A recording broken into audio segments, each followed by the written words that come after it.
The Ghostbusters is an iconic franchise premiering in 1984 about these dudes who bust ghosts. But my experience with the franchise is rooted a lot more in the animated series, like the Extreme Ghostbusters, which was produced by Jackie Chan Adventures producer Jeff Kline. There's also the real Ghostbusters, not to be confused with just the Ghostbusters, which released the same week in September of 1986. And you may be wondering how and why there's two unrelated Ghostbusters cartoons, but to answer this question, we have to go back to the year 1975. Yes, this is one of those video essays today. Play the Ghostbusters. We're the Ghostbusters. I'm Spencer. He's Tracy. I'm Kong. We're the Ghostbusters. We're clever, courageous, and strong. This live-action TV show features two paranormal detectives, Kong and Spencer, and their gorilla, Tracy. Yes, the gorilla is Tracy, not Kong. That's probably the joke. It really has a unique sense of humor, combining the campy jokes with physical gags. Like when I saw the gorilla is the one who drives the car and casually throws an anchor out the back because they haven't gotten around to fixing the brakes, I knew I was in for a good time. Or would it be fixing the brokes? People commonly refer to these Ghostbusters as the Filmation Ghostbusters, and Filmation was responsible for a lot of other iconic cartoons from the 70s and 80s, like He-Man and Fat Albert. The Ghostbusters TV show was a genuinely fun time. It definitely shows signs of its age and production schedule with little inconsistencies, like you can tell when there's cuts when the lighting changes and stuff, but it really doesn't bother me, and you can tell everyone had a fun time here. They revealed in an interview they filmed all 15 episodes of the show over a 9-week span, and while they really had to hustle, it was some of the most fun they've ever had. The show aired only for this one season, but did pretty well ratings-wise as the production company Filmation's #2 show behind Shazam. I've read the primary reason the show didn't get renewed was so that Filmation could focus more on numero uno, which does make me kinda sad. And most of what I've read online surrounding this show is pretty negative or calling it a crappy knockoff, even though it came out first. I don't know, maybe I'm subconsciously biased because the show has a pretty good laugh track. Like, have you ever watched a laugh track show where it's missing? Freddie doesn't want his mom to know that he and Sam are dating. Why not? Because she'd murder him? Right. Murder's so not cool. I speculate there's a lot of bias, or people taking a quick glance at the show just to see what it was that complicated the Ghostbusters movie's production. So a little under 10 years later, when the classic Ghostbusters movie was in production, Columbia reached out to Filmation to buy the rights to use the title of Ghostbusters, paying $500,000, which is more like $1.5 million nowadays, and on top of that, Columbia was also to pay 1% of the movie's profits, which would have been a lot considering the movie grossed $165 million. But there's this thing Hollywood accountants do where they can twist this around and say that they actually made no profit on this movie whatsoever. Have you or any of your family ever seen a spook, specter, or ghost? If the answer is yes, then don't wait another minute. Pick up your phone and call the professionals. Ghost Stoppers!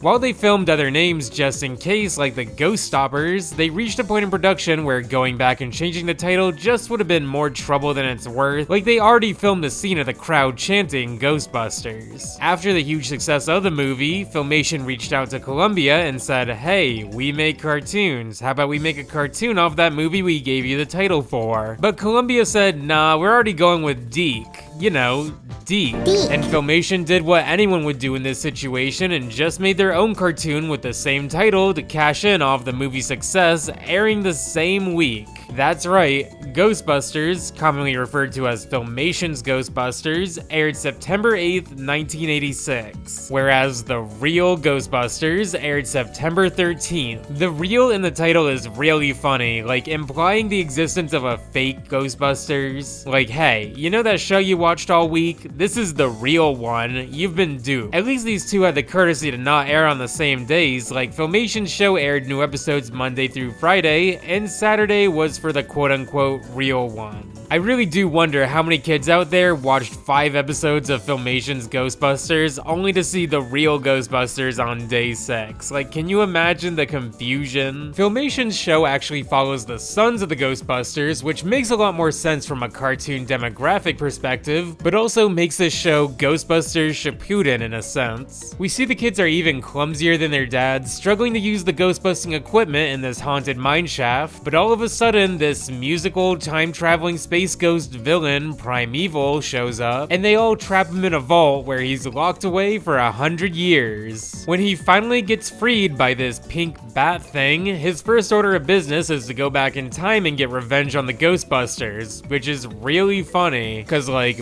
barring some medical phenomenon, the Ghostbusters and their sons have all likely passed away by now. Primeval's going back in time to say, run that back. Back in the present, we take a look at the Ghost Command office, and it's just chaotic. Like, I love their cuckoo clock. 9 o'clock.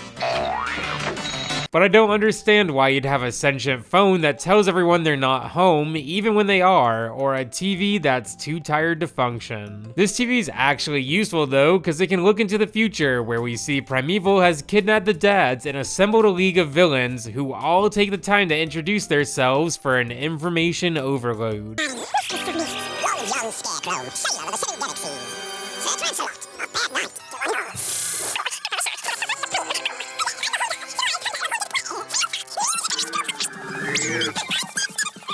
The Ghostbusters get in the Ghost Buggy Jr., who can talk, and head to the future to save their fathers, and I gotta say, a Ghostbusters Magical Girl sequence was not on my bingo card for today.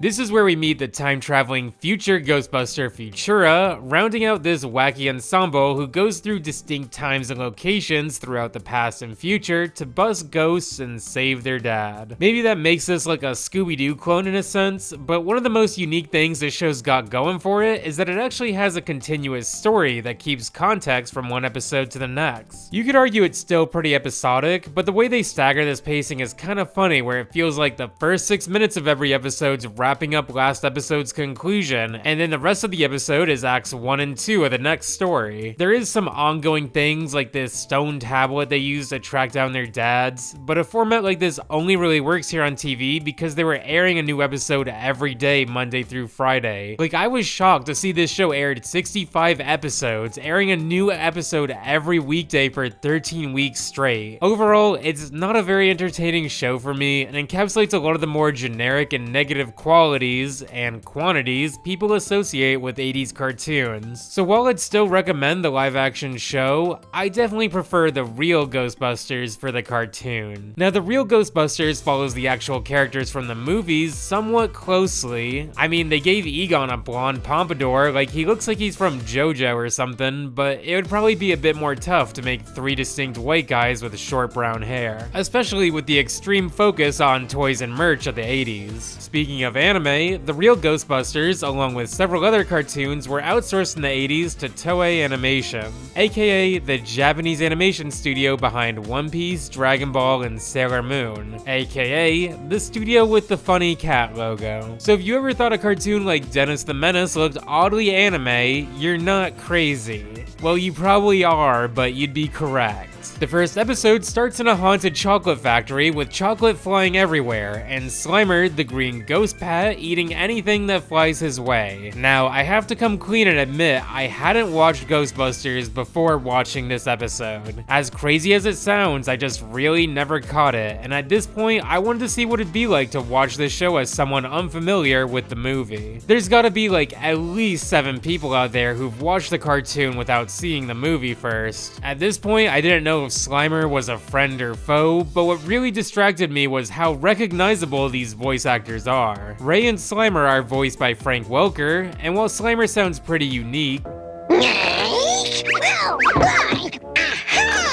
Ray just sounds like Fred from Scooby-Doo to me. Oh, Peter, take it easy. I'll discipline Slimer. Peter's voiced by Lorenzo Music, who voiced Garfield throughout his shows and specials in the 80s. And oddly enough, Frank Welker has actually voiced Garfield as recently as Nickelodeon All-Star Brawls 2. So maybe Lorenzo had some kind of influence on this. Egon's played by Maurice LaMarche, who you may associate most commonly as Father from Kids Next Door or Master Frung from Shaolin Showdown. Funnily enough, Ernie Hudson was the only actor to audition to voice his character in the show, but Winston ended up being voiced by actor and talk show host Arsenio Hall. Anyways, the Ghostbusters capture these 3 ghosts wreaking havoc on the factory and are rewarded with a year's supply of chocolate, which they give to their lovely secretary, Janine. Janine's appearance is also really different here, going from a more deadpan, short-haired brunette to a bubbly red-haired secretary that resembles Sigourney Weaver's character a lot more than Annie Potts. When they give the free chocolate to Janine, it turns out Slimer ate it all, so they warn Slimer he's on thin ice, and if he messes up again, he's history. I do kind of feel bad for Slimer, like he really can't help these cravings. He even eats his pillow that night. Slimer goes downstairs to raid the fridge, nearly getting caught by Winston, who woke up when Slimer slammed the fridge open on himself, but in his hiding, he accidentally pulls the lever that releases the ghost they caught earlier. Instead of haunting the city or the factory again, the ghosts do one of the more imaginative things I can think of and start their own ghost-busting crew, Ghosts Are Us. It's pretty ingenious, it lets them haunt wherever they want and puts the Ghostbusters one step closer to going out of business, since the Ghostbusters Are Us are the best in town now. Thinking about it now, I wonder if Ghosts Are Us is also kind of a jab at Filmation's Ghostbusters, or if making the first episode about Ghostbusters imposters was just a coincidence. The Ghostbusters learn their containment vault is missing the 3 ghosts they captured earlier, and they realize this must be Slimer's fault somehow. Before they can punish him, Ghosts R Us have gone over their heads and unleashed this spirit in a toy factory that becomes this giant teddy bear alphabet block robot thing, destroying the city. We actually get a pretty great action sequence with the Ghostbusters flying and driving through this chaos, and in their last-ditch effort to stop the ghosts from destroying the city, Slimer dives in to redeem himself, leaving a trail of slime on the bridge the giant robot block bear slips on, falling into the river, where they can capture the ghost, not only saving the day, but his own hide tail sub thing too.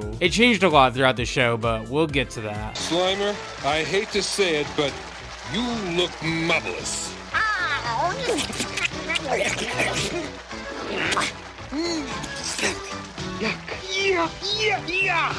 Now that's what I call a happy ending. Yeah, I'll say. The animation's so funny. He just flips between smiling and frowning here. Like, I don't think it's intentional, but who knows. One of my favorite episodes of The Real Ghostbusters is in season 2, because we got a Ghostbusters baseball episode. And I love animated baseball episodes much more than the average person. In this episode, Winston notices supernatural shenanigans taking place on the baseball field, but the others don't believe him. So the usually timid Winston takes matters into his own hands, going to the stadium that night, where he finds himself playing shortstop in an ancient spirit battle between good and evil that takes place every 500 years. The field here looks so sick. Like, you have to run up this narrow rock path just to get on base, and the ground is this red and blue swirl of water. It's really just a treat to look at, and I love how unique they made the actual field. Naturally, the side of evil cheats here, like hitting a pop fly that turns out to be hundreds of baseballs flying through the air, and I love that the game's overseen by this omniscient, if not philosophical, umpire. Only good is not allowed to cheat.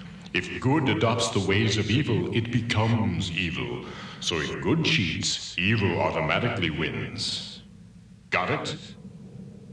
Play ball! The pictures for both sides are pretty creative, like this centaur or this serpent, even this disgusting flesh elephant thing that pitches against Winston in the bottom of the 9th as the side of good is down by 1. We learn Winston's soul is on the line if he loses here, and while the other Ghostbusters are tempted to cheat, they realize this would make them evil and forfeit the game. So they can only watch as this evil monster launches its last pitch at Winston, who wields the powers of good and hits a walk-off home run, even launching the pitcher into the scoreboard with the ball. The plot seems pretty minimal here, but under the surface there's a lot of interesting lore you can speculate and pick apart, like just who is this mysterious umpire that spouts words of of wisdom. The backgrounds are beautiful, and I love the colors. Overall, it's just a great episode I'd recommend checking out, even if you know what's gonna happen. I was pleasantly surprised by how good the real Ghostbusters was. I love the flow of the episodes, and the characters always felt very lively and real. They got into interesting dilemmas they actually solved themselves, even going so far as dealing with a cult summoning the Lovecraftian Cthulhu from the Necronomicon. Now, to make things even more complicated, you may notice seasons 4 through 7 of the real Ghostbusters are actually called Slimer in the real Ghostbusters. Slimer, headlining the show, at least in title, is a product of a somewhat notorious product testing group, Q5, who ABC hired to consult their shows in 1987. You may notice the issue right away of seeing animation as a product as opposed to an art, but the 80s is pretty notorious for animation existing to sell toys, and there's always been a balance of the commercial aspects of art, especially animation, but some of the concerns Q5 had were questionable to say the least. I'd argue the most understandable concerns Q5 had related to appealing further to the children's demographic, especially with girls. For context, ABC was notably third in ratings behind NBC and CBS, who both had internal consulting teams. So when Q5 was brought on board, one of their first suggestions was to make Janine more motherly and nurturing with round hair and glasses. As one Deke artist recalls on a model sheet of Janine, generally less harsh and she'll have a warmer, more nurturing relationship with Slimer. That's truly the worst part of the whole statement. I don't want to hang out with Slimer, he's annoying and gross.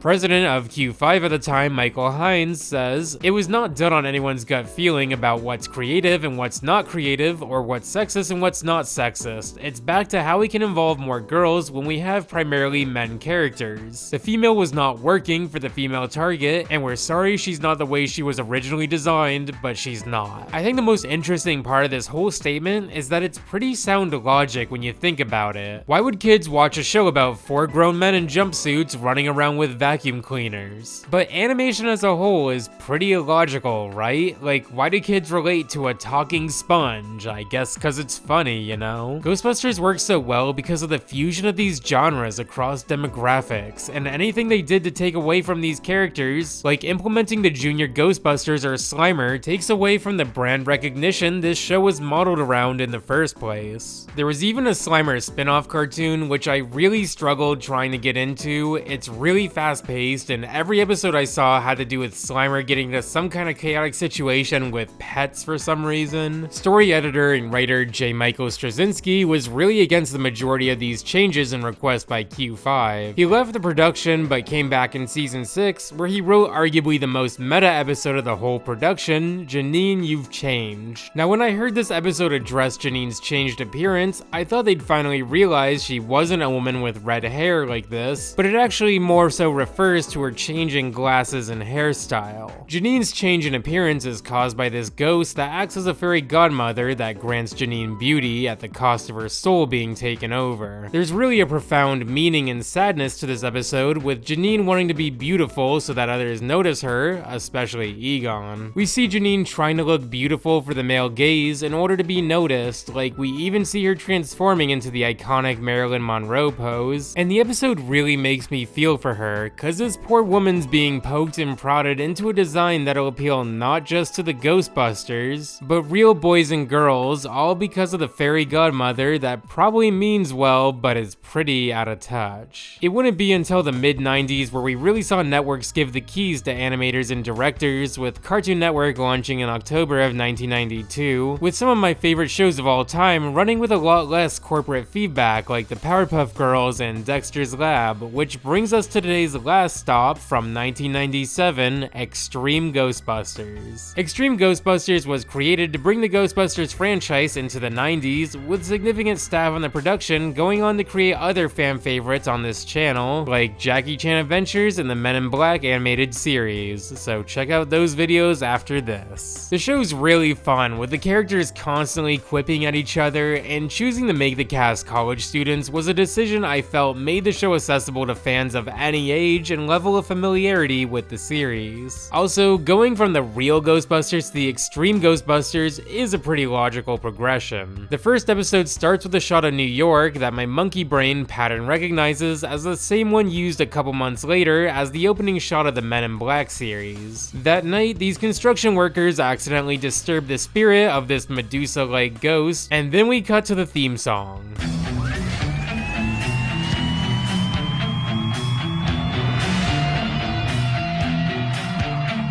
If there's something strange in your neighborhood, for you to call. I can't judge this song too quickly, cause even the Men in Black theme took a listen or two before I could really consider it good, let alone great. But some of these lines are questionable, to say the least.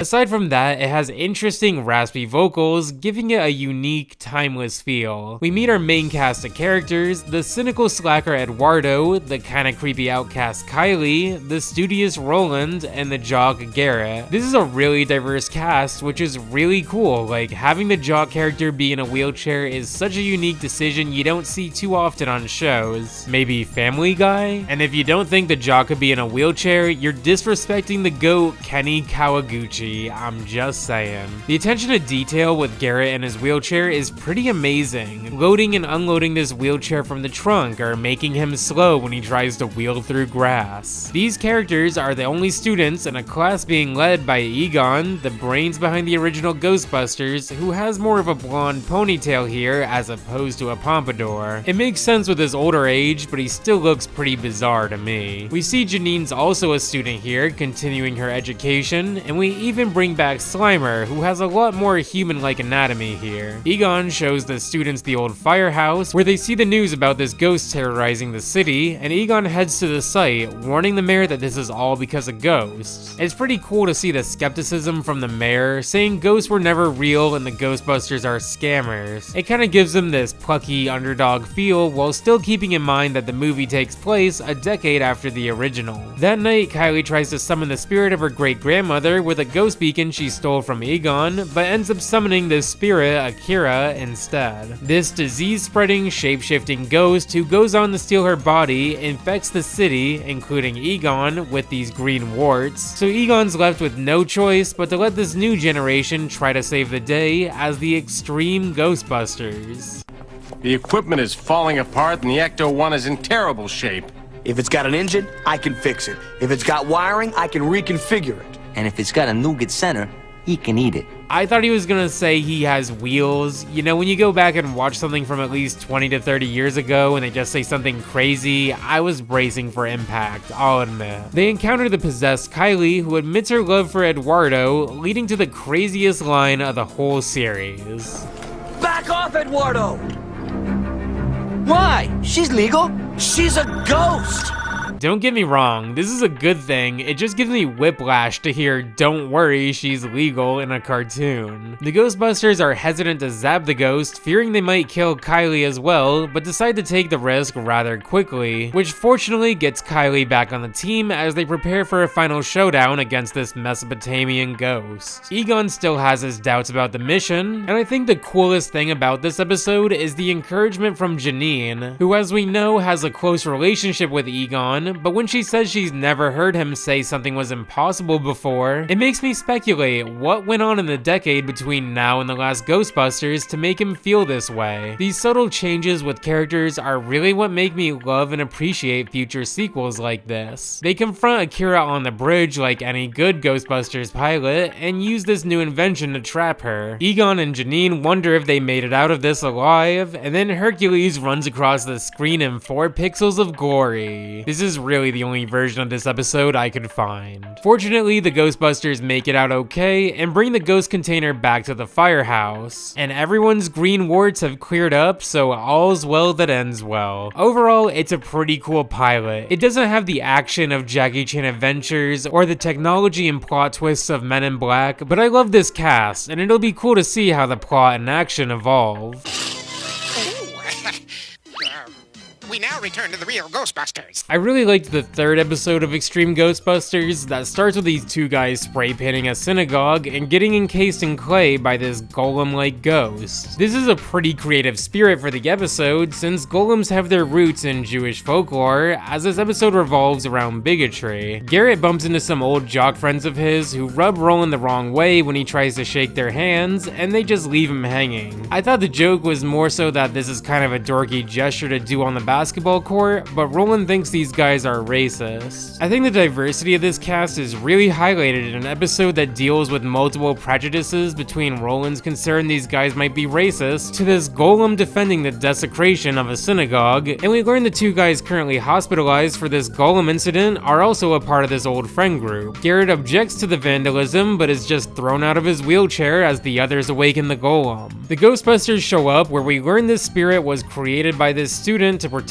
the temple and community. In my video on the Men in Black series, I talk about an episode in which a human hates aliens so much he's willing to go back in time to prevent the organization from ever making contact with aliens. When I mentioned I didn't quite understand the motives behind the bigotry, a lot of people aptly pointed out that bigotry doesn't have or need a specific motive, and I think this episode greatly exemplifies this with the actions of this old friend group. It's also pretty interesting the first ghost they encounter outside of the pilot is one a human created, so I'm really interested to see the origins of the future spirits we'll see in the show. And before I talk about the crazy crossover conclusion of the series, I want to talk about the darkest episode of any Ghostbusters continuation I've seen, Grundle-esque. This episode starts with this green spirit waiting outside the window of a boy who looks strikingly similar to Jackie Chan, like he's even got a blue shirt on. They search through the woods for this ghost, but Garrett struggles to wheel through the woods. The attention to detail is so cool, like I don't think I would have batted an eye if he could traverse this without issues. From the ooze this creature left behind, Egon concludes this spirit is a grundle and it lures bad children away to go play. I don't know if grundle is a well-known slang, but the combination of this ghost being called a grundle, leaving this white ectoplasm everywhere, and trying to whisk kids away is like the creepiest villain I could imagine. Egon tells the crew that the grundle was captured a decade ago by the original Ghostbusters, so they're unsure who's terrorizing the neighborhood now. Kylie and Roland are able to sneak out and talk to the original captured grundle against Egon's orders, who tells Kylie he tried to kidnap her as a kid, but she refused, and because he couldn't have her, he took Kylie's only friend Jack instead. Egon says all the kids the grundle transformed changed back when they captured the ghost years ago, despite Jack never returning, and on top of this mystery, we still don't know who this current grundle is, but Kylie quickly makes the connection he must be Jack. They make a point of emphasis the grundle goes after bad kids, so the episode may be a bit of a cross between a PSA and a Krampus-like folktale, like, hey kids, don't be bad or talk to strangers, cause you might just get kidnapped. Roland's little brother just so happens to be a bad kid and pulls the lever that releases the grundle, allowing him to escape, so now we have two kidnapping ghost creeps running around.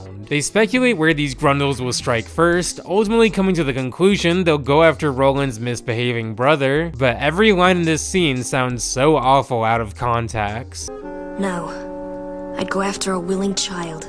This is New York, girl. Take your pick. Probably in context too. The episode ends with the grundle cornering Kylie, and the tension of this scene when you look at it from afar is kinda overwhelming. Kylie's confronted by a ghost predator who tried to kidnap her as a kid, taking her best friend instead. The whole thing was so traumatic she repressed most of the events and uncovered them throughout the episode. While Kylie's being cornered by the ghost who talks about wanting to watch her sleep, Roland just barges in and zaps him. If you take Ghost totally out of the equation and see this episode as a detective or police officer facing childhood trauma here, I could totally see the ending being a quick shot that saves the day. It's a great episode and dares to make a very mature traumatic story that still ties into the Ghostbusters universe.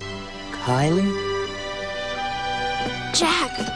Why don't you just kiss him? So let's talk about the finale of Extreme Ghostbusters, a two-part crossover with the real Ghostbusters back in the saddle. But first, I wanted to give a quick thanks to my Patreon and Ko-fi supporters, Buggy, Luca17, James Bond 3W, Jeffrey R, Lycosaur Thumb, Jakira, Luther, Richard M, Jack C, Flynn Lee, and Paul A. Thank you so much for your support, and there's a link in the description if you also would like to help support these videos. This finale starts with a reunion between the new and old Ghostbusters, and I actually really like these designs. They feel pretty accurate to the movies, except Egon, as we know, and it's really cool to have this real extreme crossover. Like, this is the point of the whole video. They get a call about a ghost messing with a bowling alley, so the old crew goes to handle this, and while the new crew's really skeptical of these geezers, it's an interesting concept to portray the original crew as kinda old and lame, at least to the Extreme Ghostbusters. Later, the Extreme Ghostbusters deal with this ghost that requires a very specific procedure, which they just kinda barge through and ignore, leading to the ghost duplicating itself. The old Ghostbusters save the day once again, and even talk about maybe taking up ghostbusting again, but this gets cut off by the duplicating ghost wreaking havoc despite being captured. When they learn they can't capture this ghost and it'll just multiply it even further, it's actually Kylie who comes up with the scientific realization that something must be going on with how the protons of this ghost are interacting or something, and with these new technology changes, they all save the day together. I imagine if you're a fan of both of the shows, this was an amazing crossover to see. But the story's not over yet, because a giant fog clouds over the city, which turns out to be this adolescent ghost ectoplasm thing from the Bermuda Triangle. It's kinda hard to follow for me, but the action of these two crews working together to defeat this ominous fog is a great concept. My favorite part is this montage of the Ghostbusters all working together on their invention while this mysterious fog devours the whole city. As tragic as it is, there's really nothing they can do but just put their heads down and work and hope for the best.